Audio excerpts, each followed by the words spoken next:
Today's show is sponsored by the ABV Barrel Shop. The ABV Barrel Shop is located in the St. Louis metro community of Arnold, Missouri. The ABV Barrel Shop is focused on one thing, single barrels. Best of all, you can try before you buy. Head over to abvbarrelshop.com to sign up for their email and text distribution so you know what they have in stock, what classes are coming up, and who from the industry may be coming in to visit. The ABV Barrel Shop.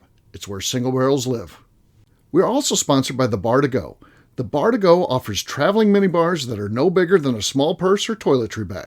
Best of all, they are fully customizable so you can create the perfect piece that is unique for you. If you own your own business, what a fun and unique way to promote what you do. Check them out online at thebar2go.com. That is the number 2 in the Bar to Go. If you have wholesale questions, call my friend Isabel Clark at 504-481-1297. Finally, we are sponsored by the Neely Family Distillery. NFD is a family-owned business that keeps ringing up awards in the spirits world. Head to Sparta, Kentucky to experience the family history, award-winning spirits, and meet the Neely family. Check them out online at neelyfamilydistillery.com. Now, on to the show. Let's drink!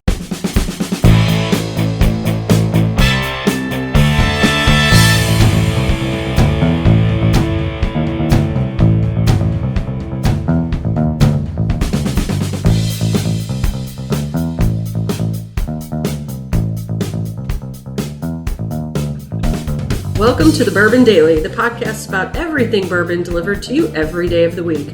Today on the show, we talk about our passions outside of bourbon. Yes. In case we have any. My name is Kathy Cool, subbing in for Miss Becca Sue. Please join me in welcoming my co-host Steve Akeley, along with our special guests, Pappy G and Darren McRoy. Hey, gang, what's up? Maybe surprise. Hey, y'all. Yeah, Tim Swyatt may join us. He's supposed to be here. He's MIA at this point. He's usually pretty reliable, so I think he'll show up. He'll have an excuse, though. I guarantee you this isn't his fault. This is not. He's the victim. So, yeah, 100%. He didn't forget it or anything like that. He's dealing with some technology or traffic. Yeah. One time he did fall asleep, but even that wasn't his fault because his wife didn't wake him up or something. So. Yeah, it's not his fault. He was once again the victim. So yeah, we'll talk about that and much more after the break. We'll get into some of our stuff, things outside of whiskey. I mean, we certainly love whiskey, but there's other things we do, so we'll talk about that. But for right now, Darren said there's something he wanted to talk about. What is that, sir? What is a food that if it's not cooked properly will just ruin your day? And I'm not talking like pork that's going to kill you. Leave that out. Okay. Just if it's just not cooked just right, what's going to ruin your day? I got one. Hey, I initially went blank, but I got one real quick. French fries. If they're not crispy, I don't like them. If you pick up the French fry, it just flops over like. I don't like that. I like my French fries crispy. So yeah, that would be one of mine. Yeah, that was actually going to be my answer, well. But like it's when they're also not cooked all the way, and there's like raw potato in the middle of your French fry. You know, I don't want that. That is the worst feeling ever. Like when they're cold and... Yeah. Oh, no. Okay. Can't take that one. I took that. I took that. No. I'm going to quote a famous movie quote, and none of you are going to know who said it. Okay. But it's them cold, slimy eggs. You got to quit fixing the cold, slimy eggs. Cold, slimy eggs. Okay. Yeah, that sounds pretty bad. Yeah. So who said that? You don't think of his name. Yeah, even he doesn't know. So that's how good this trivia is. Jessica White. Jessica White. Famous dancer, Jessica White. He's a famous dancer. If you've never seen the Wild and Wonderful Whites, okay, got to Google them and look them up. It's an interesting family. All right. Okay. I went through Hardee's once and ordered their cinnamon biscuits, I think. Sure. Cinnamon raisin biscuits. Yes. It was a drive-through, and it was an error because when I got to my job, my office, and opened them up, the biscuits were raw. Were raw. They were raw. They ruined it. They ruined it. Like, there is the level of runt on this was astronomical. I would like to see what you define as raw, because I'm going to believe you, And because like the warden says, like a cinnamon biscuit, because a lot of times in the middle it'll be kind of a little raw, a little doughy.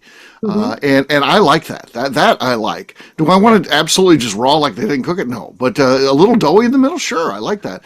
It still has to be crunchy on the outside, though. Like the doughier it is in the middle, you want more crunch on the outside. Maybe. Baking 101. Maybe. Yeah, not totally. I think what happened was I was in the drive-through and they didn't have any, and they knew it was going to take 20 minutes to make some. So they slapped 2 of the things in the container, the cardboard container, drizzled icing on it, and said, "Here, give her these." Did you eat it anyway? No, I couldn't even get the icing to separate from the goo of the dough to scrape the icing. Goo of the dough. The goo of the dough. Okay. Because you didn't want the icing? I wanted the icing, but I didn't want to eat the dough with the icing. Okay. So you just going to eat the icing if you could scoop it away? I like raw dough, but I'm different. That was a lot of raw dough. That's a lot of raw dough. I used to work with a woman that sometimes she would get for lunch. She'd go out and get, because they started like a chocolate chip cookie dough. They put it in like a tub, like a butter tub. She'd just go get a butter tub of that and then just eat that for lunch. That would be. I see her sitting in her office just eating that, and then she would eat the whole there thing. To a good idea. You have to get the tube version, and then you just have a snack. You can eat your lunch on the go. Yeah, just squeeze it out. Yeah, squeeze it out, bite it off. Now, you guys I don't know why you need a butter container. And biscuit dough are very different. Cookie dough raw, yes. Biscuit dough, like bread dough raw, no. I'm a fan of either, so but not totally raw on the biscuit dough. But again, I'd love to see what that looks like. We don't have the benefit of being able to see. Some people define that as raw, and I'd be like, no, that looks good. So I'm not sure. I'm going to trust Kathy here, but with a little bit of stipulation. A little stipulation that she may be wrong. She may be wrong, but I don't know. Darren, you asked the question. What's your thoughts? So I was originally going to say French fries, but Steve stole my answer. So I came up with a backup answer, and it's probably actually better. Because if bacon is not cooked correctly, oh yeah, I agree. Get that out of here. Yes. If it is as stiff as a board and there is no flavor besides it hurts, and that's it. That will ruin my day every single time. Yeah. My father-in-law likes his bacon soft. He's like, you're not going to cook that. He'll come over to our house, and my wife will be cooking the bacon and be like, you're not going to cook that like your mother, where it just stands out there like a board when you pick it up. It's got to fall over. And, I'm like, no, everyone else in the world likes it this way. You like it that way, and you think we're going to cook it that way. That's not how it works, so, yeah. No. You can't have it burnt to a crisp. You got to have some texture and some feel. Not burnt, but almost there. Almost there. Almost to burnt. I'm telling you. That's the way to go. Yes. You're on that threshold. You're on the threshold.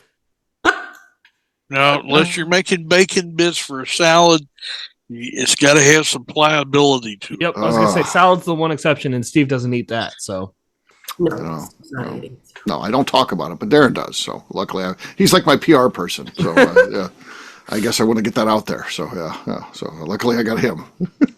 I just want to save you from any awkward experiences when people ask you what your favorite vegetable is again, because I've only seen it happen 5 times, and they don't know.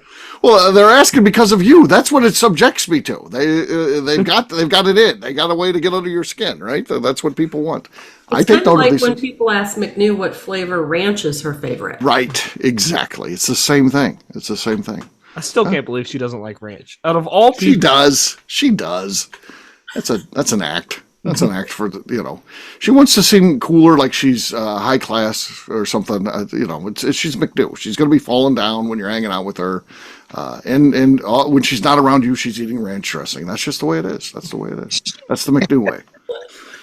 On that note, it's time to drink. What is everyone drinking? Let's start with Pappy G. He hasn't been on in a while. He's refused to our invitations, and so he hasn't been here for a while. What do you got? It's got Pop Casey. Pop Casey's. All right, let's see what this is. I go to. Let's go to. Okay. Get a little bit of a pop to it. A little bit of a pop, enough to say you have the lead. Will it hold up? That's to be determined. We'll see. Darren's next. I got some Ardent Spirits straight bourbon whiskey, finished in a Madeira cask. Okay. That's the lead. Again, not necessarily great, but it is our lead. Kathy, you're next. I am going to probably let Darren keep the lead because I'm going to open up some Copper Dome. And it's been opened before, so we know what that means. Okay. Basie.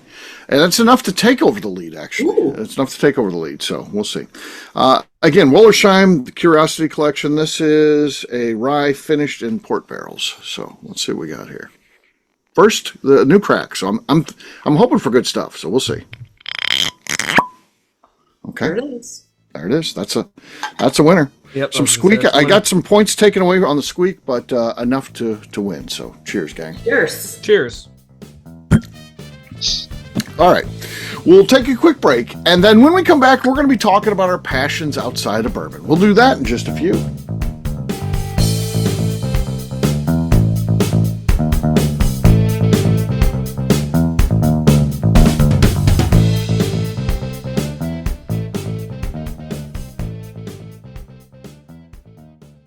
Okay, let's talk about the people that make these shows happen. First up is the Stave and Thief Society. Via their in-person class at Moonshine University in Louisville, Kentucky, the Stave and Thief Society is the place where you, a bourbon enthusiast, can expand your knowledge and emerge an executive bourbon steward. In 2017, I completed my executive bourbon steward certification. It's the most comprehensive bourbon certification available and connects you with an expansive network of bourbon enthusiasts and professionals. Check out the full listing of in-person and online certifications and join the society today by enrolling at staveandthief.com. Speaking of Executive Bourbon Steward certification, the ABV Barrel Shop in St. Louis, Missouri has developed a unique partnership with the Stave and Thief Society to offer a preparatory class to assist you in getting your Executive Bourbon Steward certification. This prep class costs only $25 and is available to take live or online via Zoom. Graduates of our class receive a coupon code good for 15% off your Executive Bourbon Steward certification held in Louisville, Kentucky. This saves you almost $90. Additionally, you can collaborate with fellow attendees to split travel costs when you go to Louisville. If you're interested in signing up for the class, simply head over to abvbarrelshop.com and check out the classes and events page. Last but not least, we are sponsored by Neely Family Distillery. Royce Neely is the 11th generation distiller in one of America's oldest distilling families. A visit to Neely Family Distillery takes you through family history, where you can see all the artifacts and newspaper clippings through the years from this family that started distilling in America after James Neely arrived from Northern Ireland in 1740. Today, Royce Neely and his team are crafting some of the best spirits in America. Their bourbon and absinthe offerings keep winning top honors in the spirits competitions. Recently, their absinthe made history as the first platinum winner in the absinthe category at the San Francisco Spirits Competition. Neely Family Distillery is definitely a bucket list destination if you are a bourbon fan. Learn more about their spirit offerings, visiting their facility, and the awards they have collected over at NeelyFamilyDistillery.com.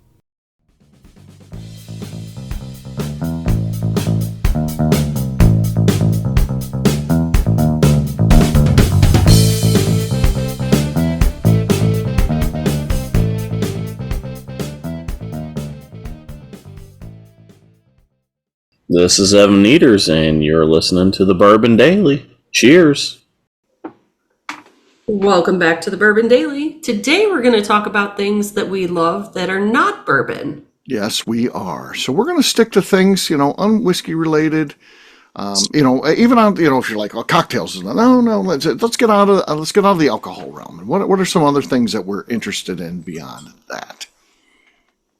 Darren loves trees. I do love trees. That's exactly what I was about to say. Darren does love trees. That's a weird thing to be into, but he does. He also likes animals. Animals, yep. I would say, is another passion. He wanted to be... Lately, one of my favorites has been watching the cicadas fly around and do their things. I'm sitting on my back patio. Oh, I hate cicadas, yeah. Yeah, I saw a spider, and he's no bigger than like half a pinhead. And in his little web... cicada, and I loved it. That cicada's like kicking its legs and there's that little spider. Hey, I'm set for a year. Right, exactly. It's like set for life. I've been waiting for. Yeah. So I loved it. I hate cicadas, and I don't necessarily like spiders either. But in this case, I'm happy for the spider. So, but part of the fun of the cicadas being out is all the different ways that they find to kill themselves. Because there's so many of them. You'll see them be ran over by cars. You'll see them eaten by a bunch of different things. All the birds right now love them.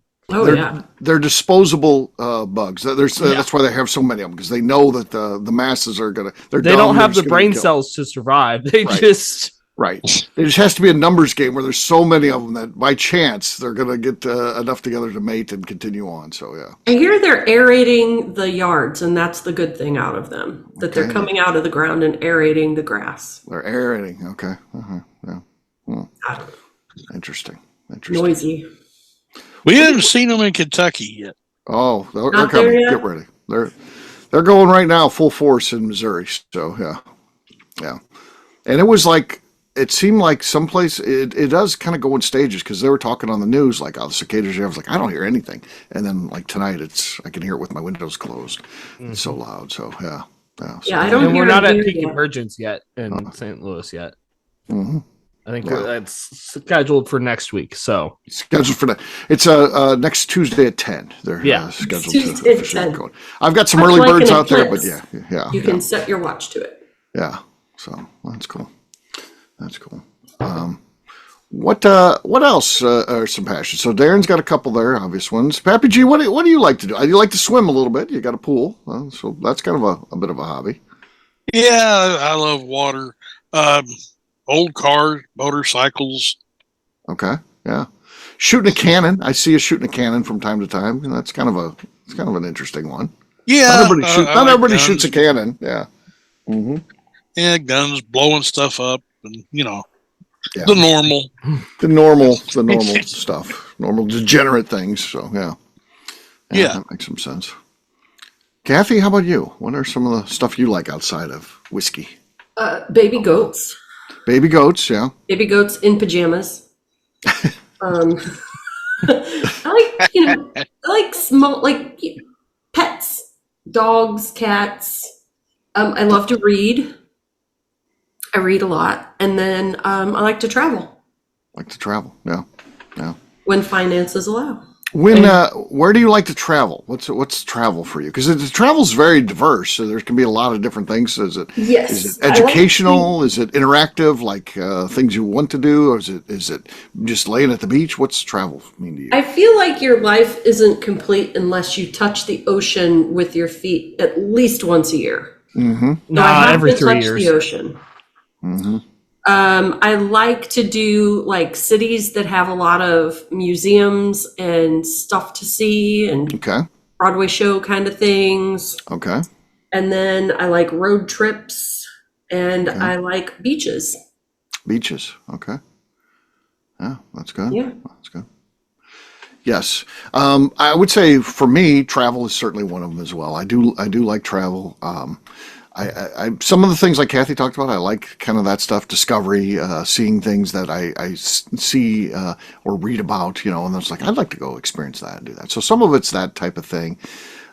Even sporting events, just doing things in cities and experiencing them. That's interesting to me. My favorite vacations are beach vacations. It's the ones where you have no itinerary, no agenda. It's just get up in the morning, go to the beach, get hungry, go get something to eat, go back to the beach. I like those. I like that idea of, man, I just got nothing to do. So that's cool.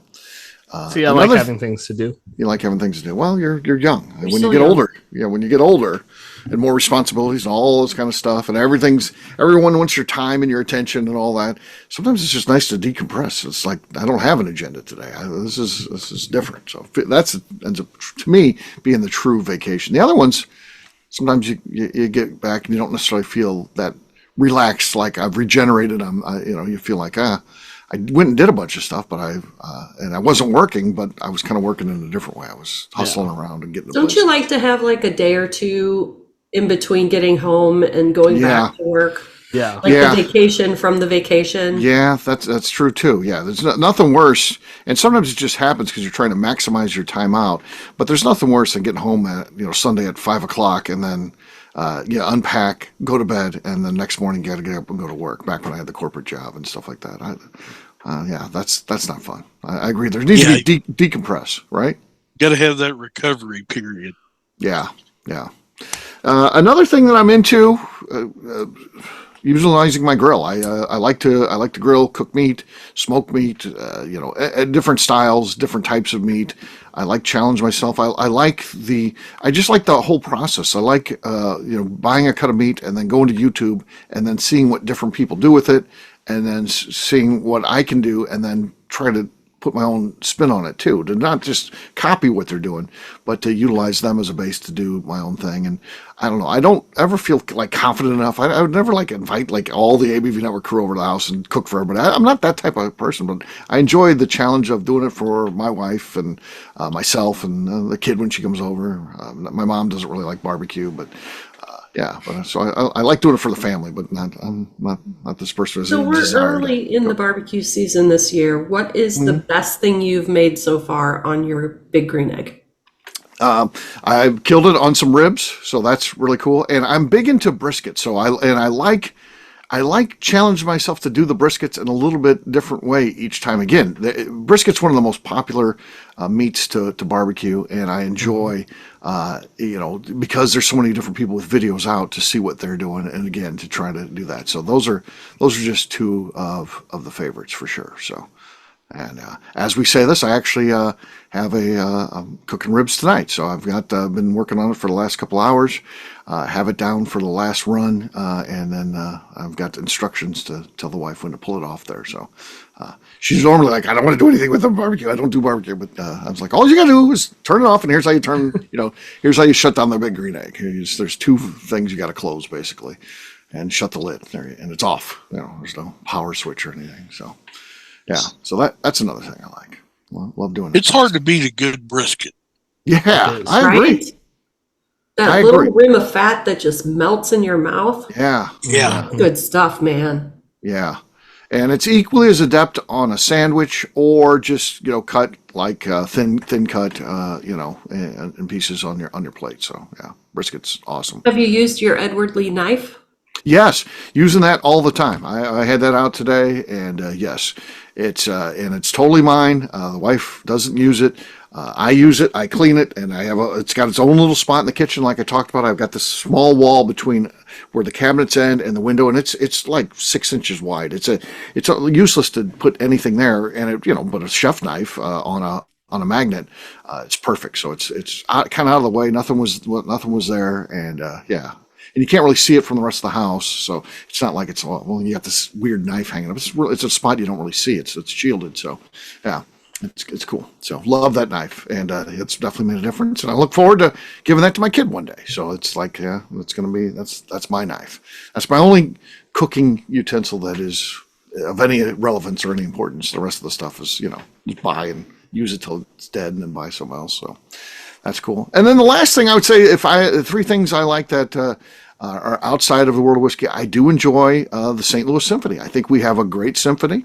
I like going seeing shows there. And is there anything from incorporating, rock and roll music, and they bring in a singer to sing the parts, and they play all the music, which is interesting to see a symphony's take on rock and roll music. I like that. I like when they play movies and stuff like that, and then they do the soundtrack, live, which is awesome.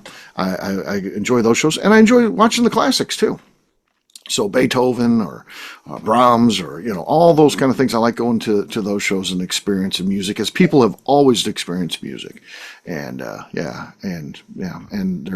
redoing our Powell Hall, which is the where you see the concerts right now. So it's been about this will be coming up year 2 of the revamp, but I can't wait to see what this looks like when it's all done. So I've been watching shows at different places. They don't have one venue they go to. They've got like 3 or 4. So when you're seeing a St. Louis Symphony concert these days, it might be at different places. But we can come back. So it's cool. So I thought of something I didn't mention earlier. Okay. All the outdoor stuff was an obvious. I also love playing board games. Board games, yeah. My sister has too many board games. I have over 30, and getting together, playing anytime with them. But that you come from that, you get that honestly. Your family's big into board games, right? I mean, your brother-in-law's been in the shop, and he would like to. eventually open up like a board games store where you rent tables basically to play board games and stuff like that. So yeah, it's all because of my sister. Got everyone else hooked on it in the family. So and it's a great. If you're doing that, the idea is it's a great family activity. You're pulling the whole family together, and it doesn't matter if you're, depending on what the game is, you can be 4 years old and be able to play, certain games, and you can be, 95. You can play it from your parents, your aunts and uncles, your grandparents, and that's what's kind of cool about the right board games. It draws the family together. So that's it. So Darren, when you play the board games, which one they pull out and you're like, oh, I'm winning this one every time? So there's several of them, and then when you get really into board games, you understand there's different mechanics in each of them, and then you find the mechanics you're good at. So the nerdy answer would be I'm really good at tile placement games, where you have to build a map of a city and plan everything out. I'll win those I win those a lot of times, especially if it's just like my sister and my brother-in-law. Now, if their sons are playing, they've started getting to the point because they've been playing harder games since they were like 6, and they just beat everyone's ass. It doesn't really matter. Really? So there we just play for third place. And where are you at? Are you a competitive board game player, or is it just all about the fun of being together? Because I'm competitive in the sense as I won't let you win, and I will always do my best. But if I lose, I do not care. Well, I'm the same way, but I'm always out to win. And, I was never the dad to be like, because I got a daughter, I wouldn't be like, I'm just going to let her win because I want to win the damn game. I want to do it honestly, but hell yeah, I was the type that's the way you learn is you want to win, you want to be the champion, you got to beat me. I've never been able to beat my nephew in chess. And when he was younger, before he realized I was really trying, he was like, You don't have to go. He was like 7. He was like, you don't have to go easy on me just because I just learned chess. I'm like, no, I just can't beat you. Like, it doesn't exist. I can't do it. But he thought I was going easy on him. I'm like, nope. Yeah. Pappy G, you play board games at all? It has been years. Yeah. Yeah. Would you consider playing board games again? Or is it something you just don't like? Yeah, probably. I don't see why not. Yeah, get the right group together. Why not, right? Yeah. Yeah. Well, we might have to do some board game nights or something at the Speakeasy. We'll have to think about that. Maybe bring your brother-in-law in. He can facilitate, so he can get practice for if he ever wants to do a business like that. He can get some practice on us. So I do it. Night ends with us throwing board game pieces at your brother-in-law. At him. Yeah. Should be fun. Anything else anybody's got that they do? That's cool. That just shows you. But hopefully you learned a little bit about each one of us. And it's we've got hobbies outside of whiskey. We love whiskey, and a lot of the stuff that we do evolves around that. Obviously, Pappy G likes distilling, likes whiskey history. He attends a lot of festivals and events, and I travel around bourbon. We all travel around whiskey, bourbon, and things like that. So yeah, but again, there's still other things that we do. So I will also say everything else I enjoy, I can work bourbon in pretty easily. Playing board games, have a couple drinks of bourbon, go and hike in, have a pour at the top of the mountain, or any of that stuff. I can work it in there. You can work it in. There you go. Yeah, there you go. It is flexible that way. Yeah, well, that's a good thing. Well, we'll wrap this one up as we always do by talking about where people can find us. Darren, we'll start with you. Where can people find you? You can find me on Instagram at The Bourbon Adventures. All right, Pappy G. Pappy G67 on TikTok, and always find me on Facebook under Pappy G. All right, KK. You can find me on Instagram at KK Cast Strength. All right, for me, I'm an easy guy to find. I'm at Steve Akeley on Twitter, Instagram, or Facebook. I've got a website, steveakeley.com. We've also got a company website, thatthingsabvnetwork.com. Check it out. Everything that we do is out there. Previous shows, blogs, so much more, abvnetwork.com. Come by and see me, the ABV Barrel Shop, the place where you can try before you buy. Check us out online, abvbarrelshop.com. Kathy, anything else to say before we get out of here? Yes, I'd just like to remind the audience to please give us a 5-star review that includes comments. It helps new people find the show, which is very important to us. And if you like what we're doing, we ask that you please visit our Patreon page at patreon.com/theABVNetwork. Great job today, gang. Fridays, we'll have a brand new show for you tomorrow. Looking forward to that. Until then, take care, everybody. See ya. Bye. Peace.